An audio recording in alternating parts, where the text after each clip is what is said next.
এবং অভিযান শেষ হলে প্রকৃত অর্থে বলা যাবে যে কতটুকু অভিযানটি সফল হয়েছে। কতটুকু চ্যালেঞ্জিং ছিল এই যে দীর্ঘ সময় নিলেন আপনাদেরই সদস্য নিহত হওয়ার পর?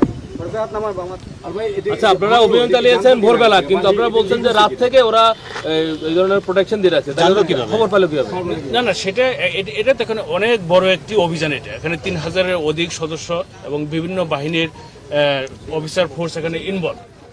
তো এখানে খবর যেতেই পারে, বাট আমরা চেষ্টা করেছি যাতে তারা খবর না পায়। এখানে আপনারা জানেন যে পুরো এলাকা সিসি ক্যামেরা দ্বারা নিয়ন্ত্রিত হয়। এখানে তাদের সোর্স বিভিন্নভাবে এখানে ডেভেলপমেন্ট আছে। এখানে ওই সিএনজি চালক থেকে শুরু করে প্রত্যেকটি মোড়ে মোড়ে তাদের কিন্তু লোকজন রয়েছে, যাতে আইনশৃঙ্খলা রক্ষাকারী বাহিনী তাদেরকে এখানে প্রবেশ করতে না পারে এবং তাদের যাতে গ্রেপ্তার করতে না পারে, সেজন্য তারা তাদের নিরাপত্তা স্থলটি তারা নিজেদের মতো করে গড়ে তুলেছে।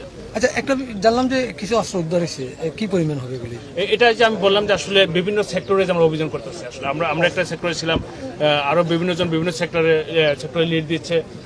সর্বশেষ আমরা যখন অভিযানটি সম্পন্ন করব, সমাপ্ত ঘোষণা করব, তখন বলা যাবে যে আসলে কি উদ্ধার আছে বা কি গ্রেপ্তার আছে।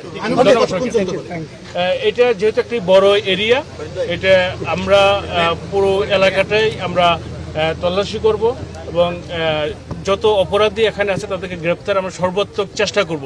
এই যার প্রেক্ষিতে যতটুক সময় লাগে ততক্ষণ আমরা অভিযান করব এবং আমাদের এখানে ইচ্ছা আছে যে এখানে আমরা একটা অস্থায়ী ক্যাম্প করব, যাতে পুলিশ বা অন্যান্য আইনশৃঙ্খলা রক্ষা বাহিনী নির্বিঘ্নে এখানে তাদের সময় মতো তাদের তথ্যের ভিত্তিতে তারা যে কোনো টাইমে এখানে অভিযান করতে পারে, সেই পরিবেশটি আমরা এখানে নিশ্চিত করতে চাই।